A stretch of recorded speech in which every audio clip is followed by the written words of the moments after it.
Dans l'assemblée des saints, assoiffé je me tiens, que ton onction descende sur moi. Conscient que mon destin est dans le creux de ta main, que ton onction descende sur moi. Je suis disposé, assoiffé, que ton onction descende sur moi. Je suis disposé, assoiffé, que ton onction descende sur moi.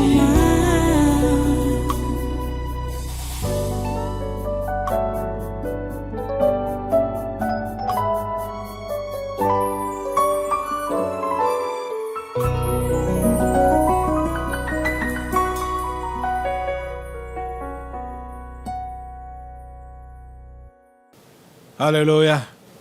Merci Dieu ton saint. Merci pour ta grâce et ta miséricorde. Merci pour ce jour encore que tu nous donnes. Merci parce que tu es présent parmi nous et tu es en train d'accomplir ta volonté, Seigneur, dans nos vies, dans cette nation, ce continent et dans ce monde. Nous sommes à toi, Seigneur. Que ta volonté soit faite sur la terre comme au ciel. Merci, Seigneur, pour ce 3e jour du séminaire de ce mois d'avril 2024. Merci parce que tout ce que tu as programmé, tout ce que tu as planifié sera accompli. Rien ne va manquer à l'accomplissement de ta volonté.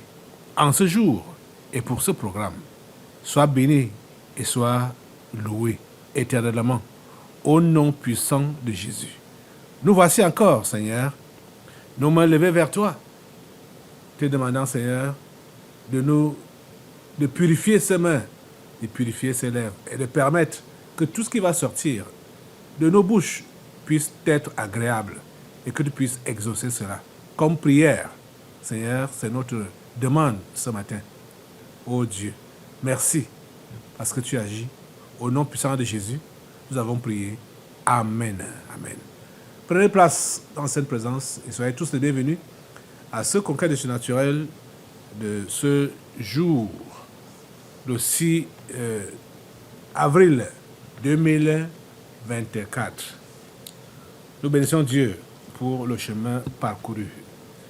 Ce temps-ci, ou cet instant, c'est l'instant de prière, encore. Nous allons prier, nous concentrer une fois de plus sur le Cameroun, comme on a commencé, comme on l'a fait hier. On va prendre d'autres points maintenant de prière pour le Cameroun. Assemblée, je vais t'inviter à te mettre debout maintenant pour prier Dieu, intercéder en faveur de la nation. Si mon peuple sur lequel est invoqué mon nom s'humilie, prie et cherche ma face, et si c'est de toutes ces mauvaises voies, je les exaucerai des cieux. Ça, c'est la promesse de Dieu dans les Chroniques. Ok. Aujourd'hui, nous voulons prier pour...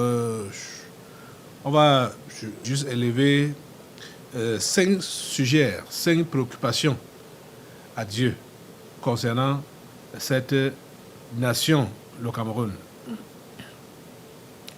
Prions Dieu pour qu'il permette, ce n'est pas seulement le Cameroun bien sûr, mais comme ça commence au Cameroun, ça s'étend en Afrique et partout dans le monde.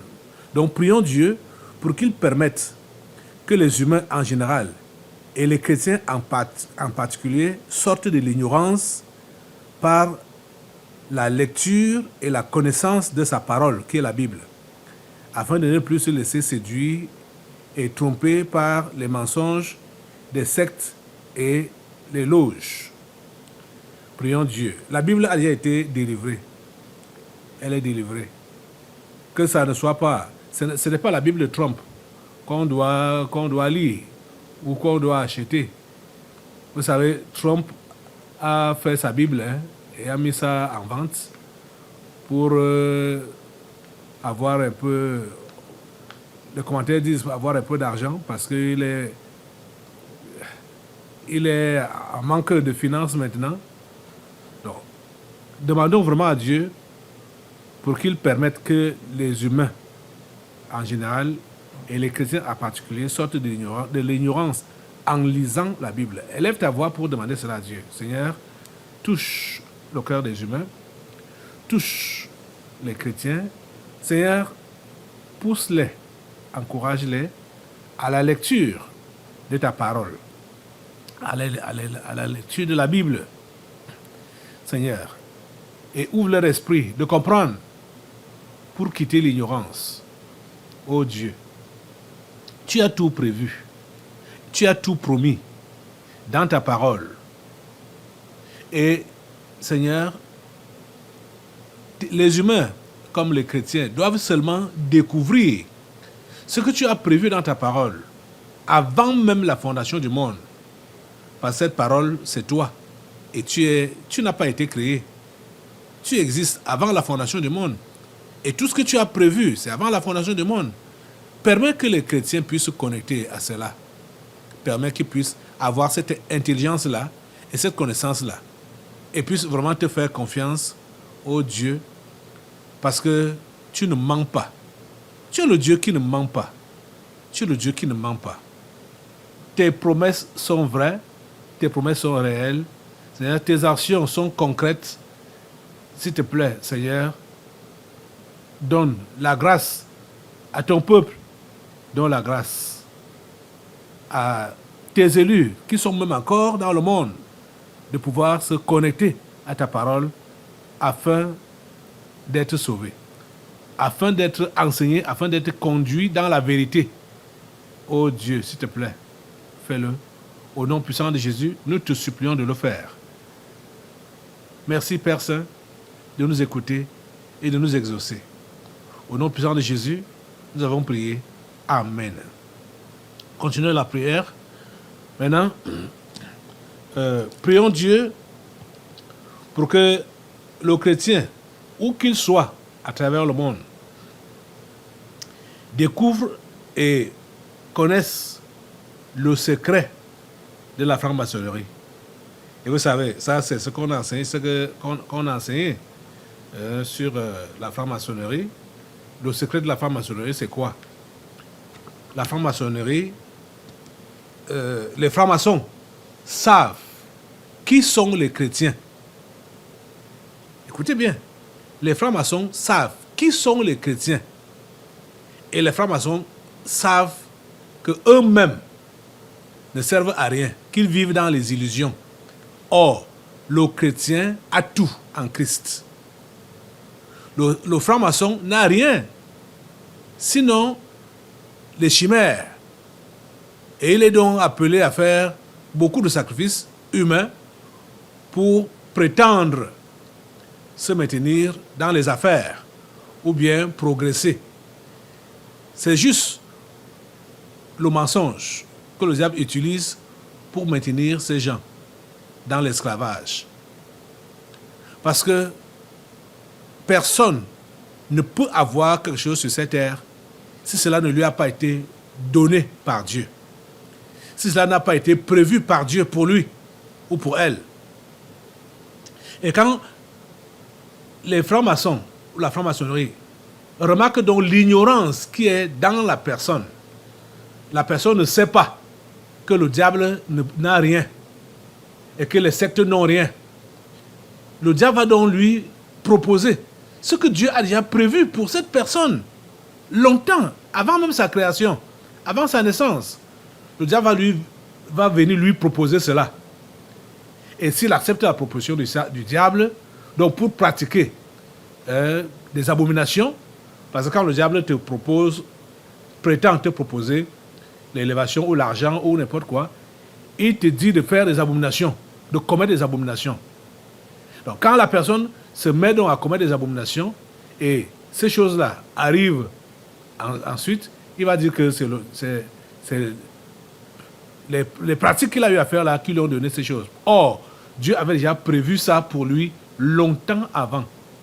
Il faut seulement patienter devant Dieu. C'est pourquoi, avant même l'autre sujet de prière, prie Dieu pour que les chrétiens soient assez patients. Même les païens qui soient assez patients pour attendre l'accomplissement des promesses de Dieu. Toi-même prie pour que Dieu te donne la patience. Pour que tu attendes l'accomplissement de ses promesses dans ta vie. Et pour que tu saches ce que Dieu t'a promis. Il faut lire la Bible. C'est par là qu'on a commencé ce matin. Il faut lire la Bible, il faut connaître, il faut savoir ce que la Bible enseigne. Ce que Dieu t'a promis, ce qu'il a prévu pour toi. Il faut le savoir. Prie donc Dieu qui te délivre de l'impatience. Prie Dieu qui délivre ton frère de l'impatience. Priez le Seigneur. Seigneur, délivre ton peuple de l'impatience. Seigneur, délivre ton peuple de l'ignorance. Seigneur, délivre ton peuple, s'il te plaît. Au nom de Jésus, que eux tous soient délivrés de l'impatience. Qu'ils attendent patiemment ce que tu as promis, ce que tu as prévu pour eux. Qu'ils l'attendent patiemment parce que tu ne vas pas manquer d'accomplir ce que tu as promis. À toi la gloire, ô grand Dieu. À toi la gloire, ô grand Dieu, au nom puissant de Jésus. Donc prions donc maintenant pour que le chrétien, où qu'il soit à travers le monde, découvre et connaisse donc le secret de la franc-maçonnerie, donc le mensonge de la franc-maçonnerie, et surtout le fait que c'est le chrétien qui possède tout. C'est le chrétien qui possède tout, parce que quand tu as Christ, tu as tout. Quand tu as Christ, tu as tout. Les promesses de Dieu vont s'accomplir dans ta vie. Prie Dieu. Et quand on parle même de tout là, avoir tout, c'est avoir la vie éternelle.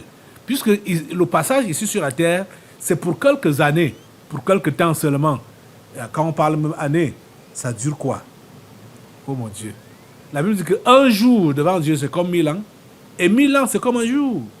Donc, même si tu vis 1000 ans sur la terre, à peine tu as donc vécu un jour. Et vous savez que depuis la Bible, personne n'a jamais vécu un seul jour sur la terre devant Dieu. Ça dit 1000 ans. Jamais. Jamais. Prie Dieu que tous les chrétiens, toi-même, en commençant par toi, tu puisses découvrir cette vérité, que c'est avec Christ que tu as tout, que c'est en lui que tu as tout. La vie éternelle. La vie éternelle, c'est en Christ. Oh Dieu, merci d'ouvrir les yeux des uns et des autres. Merci de leur donner de s'attacher et de s'accrocher à ta parole et à tes promesses et de les voir s'accomplir dans leur vie. Au nom puissant de Jésus. Prions Dieu pour que le chrétien prenne conscience que c'est lui qui est le représentant de Dieu sur la terre. Ce n'est pas le pape, c'est le chrétien né de nouveau qui est le représentant de Dieu sur la terre. Et que c'est lui qui est le dépositaire de la domination, de l'autorité et du pouvoir. Vous comprenez? Jésus a dit, voici, je vous ai donné le pouvoir de marcher sur les serpents et sur les scorpions. C'est le chrétien qui a le pouvoir. C'est lui qui a la domination. Prie pour que cette conscience-là, nous sommes en train de parler justement de la conscience pendant ce séminaire, que ta conscience soit éveillée, que tu comprennes que c'est toi qui es le dépositaire, le représentant de Dieu, le dépositaire de la domination, de l'autorité et du pouvoir. Tu peux être un balayeur de rue, tu peux être un campagnard, tu peux être un motomane, ou bien, je ne sais pas, il y a des métiers qu'on banalise et qu'on pense que ça ne peut pas nourrir sa personne. Mais tu peux être peut-être quelqu'un de ceux-là, de ce genre qu'on banalise, qu'on méprise. Si tu es chrétien, né de nouveau, tu dois comprendre que tu représentes Dieu sur la terre. Pas seulement même dans ton milieu où tu travailles là, où tu exerces là, mais tu représentes Dieu sur la terre. Et que Dieu compte sur toi. Oh Dieu, ouvre-leur les yeux. Donne-leur de comprendre. Prie vraiment pour que ta conscience s'éveille par rapport à cette vérité-là. Seigneur, éveille leur conscience Seigneur, et garde leur conscience éveillée, maintiens leur conscience éveillée au nom de Jésus, pour qu'ils comprennent que ce sont eux qui te représentent sur cette terre. Oh Dieu, s'il te plaît, fais-le. Oh Dieu, s'il te plaît, fais-le. Merci Seigneur pour ces consciences que tu éveilles. À toi la gloire, l'honneur et la puissance. Au nom puissant de Jésus, nous avons prié. Amen. Maintenant, prions Dieu pour que le chrétien se mette résolument en confiance, sachant qu'il est le mystique des mystiques, le sorcier des sorciers, à cause de celui qui habite en lui. 1 Jean 4,4 a dit quoi? Alors, je vais vous lire cela, parce que l'ignorance n'est pas une bonne chose. L'ignorance n'est pas une bonne chose. Vous devez avoir la connaissance. Le chrétien est le mystique des mystiques, le sorcier des sorciers, le connaisseur des connaisseurs. Tout cela pourquoi? Parce que le grand connaisseur, le tout-puissant Dieu habite en lui. C'est ça qu'on voit ici dans la première épître de Jean, au chapitre 4, verset 4. Vous, petits enfants, vous êtes de Dieu et vous les avez vaincus parce que celui qui est en vous est plus grand que celui qui est dans le monde. Celui qui est en vous est plus grand que celui qui est dans le monde. Vous les avez vaincus. Le chrétien fonctionne dans la victoire. Le chrétien marche dans la victoire. C'est ça que tu dois savoir. Et c'est ça que tu dois vivre. C'est ça que tous les chrétiens doivent savoir. Et c'est ça qu'ils doivent vivre. Le chrétien est dans la victoire, vit dans la victoire, marche dans la victoire. Il se couche dans la victoire. Tout ce qu'il fait, il fonctionne dans la victoire. Pourquoi? Parce que celui qui est en lui est plus grand que celui qui est dans le monde. Vous comprenez ça? Vous, petits enfants, vous êtes de Dieu. Et vous les avez vaincus. Parce que celui qui est en vous est plus grand que celui qui est dans le monde. Prie Dieu pour que cette vérité s'établisse en toi d'abord et ensuite chez tes frères et sœurs en Christ.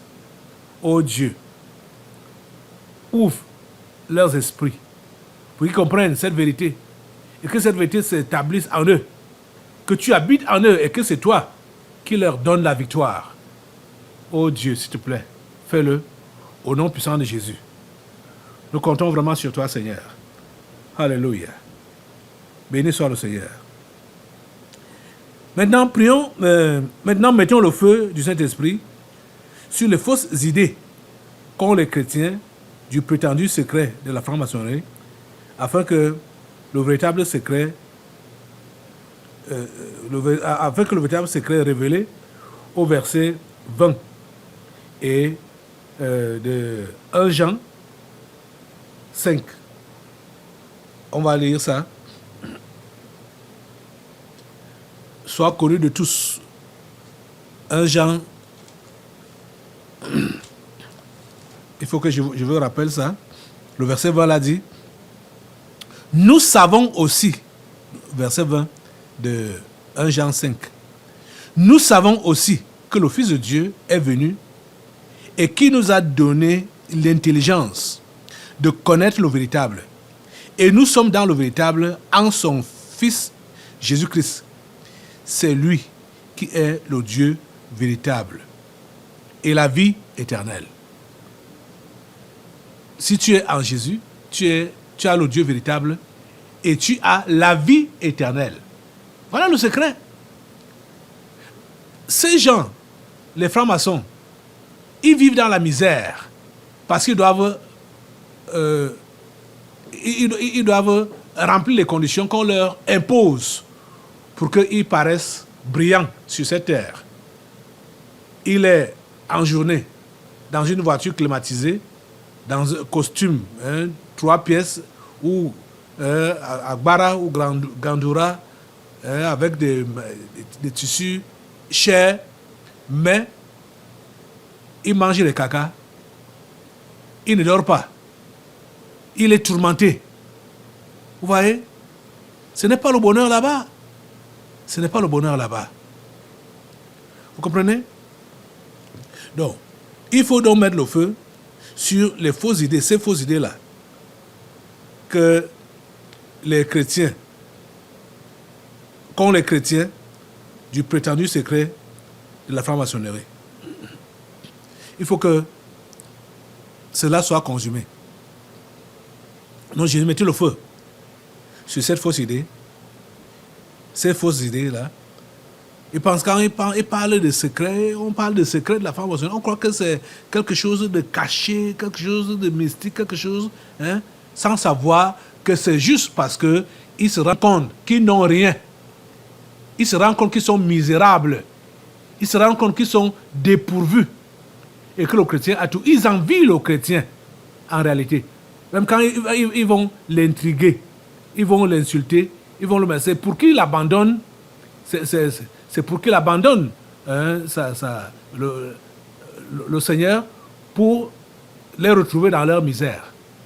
Un peu comme un chien qui a faim et qui voit un oiseau, le corbeau, en train de manger du pain sur un arbre, il se met à aboyer. Il se met à aboyer. C'est pour juste l'effrayer, pour que la nourriture du corbeau tombe.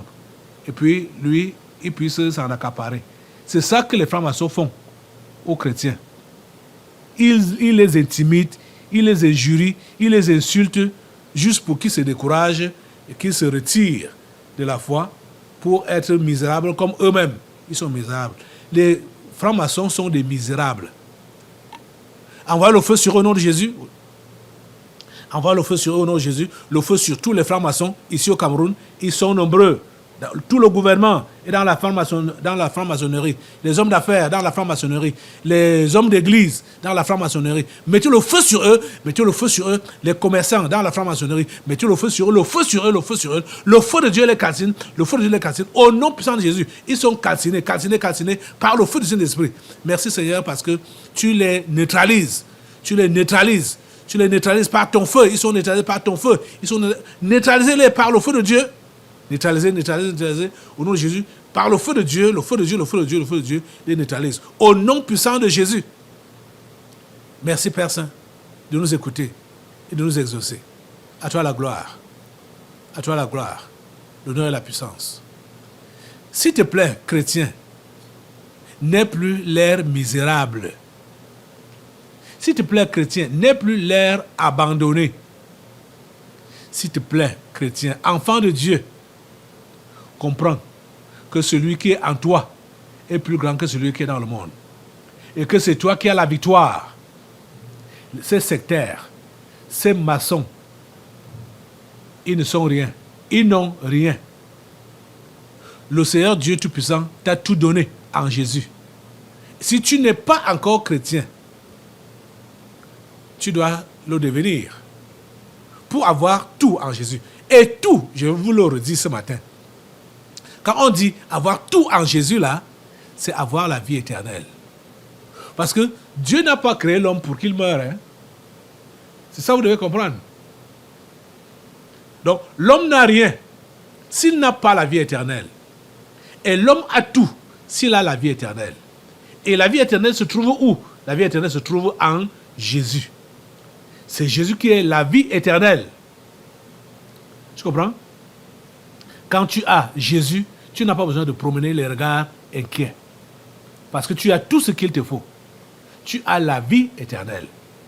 Tu peux être sur cette terre, parfois dormant affamé, ou n'ayant pas de toit, n'ayant pas une maison, ou étant même incapable de toujours payer ton loyer à temps, ou même ayant des aérés.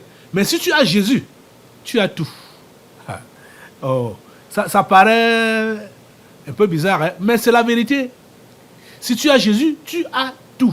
Rien ne te manque parce que tu as la vie éternelle. La vie qui ne finit pas. Et cette vie est menée dans le bonheur total la vie en Jésus. C'est pourquoi tu dois demeurer ferme en lui, quelles que soient les épreuves par lesquelles tu pourras passer. Hier, nous avons abordé un aspect très important, l'engagement d'une bonne conscience envers Dieu. Certes, ceux-là, c'est-à-dire je comprends mieux que ceux-là qui ne font pas long chemin avec Jésus, c'est parce que leur engagement était basé sur d'autres motifs. Ils n'ont pas fait ça avec une bonne conscience. C'est pour cela qu'ils ont été rattrapés en cours de route quand peut-être ce qu'ils ont miroité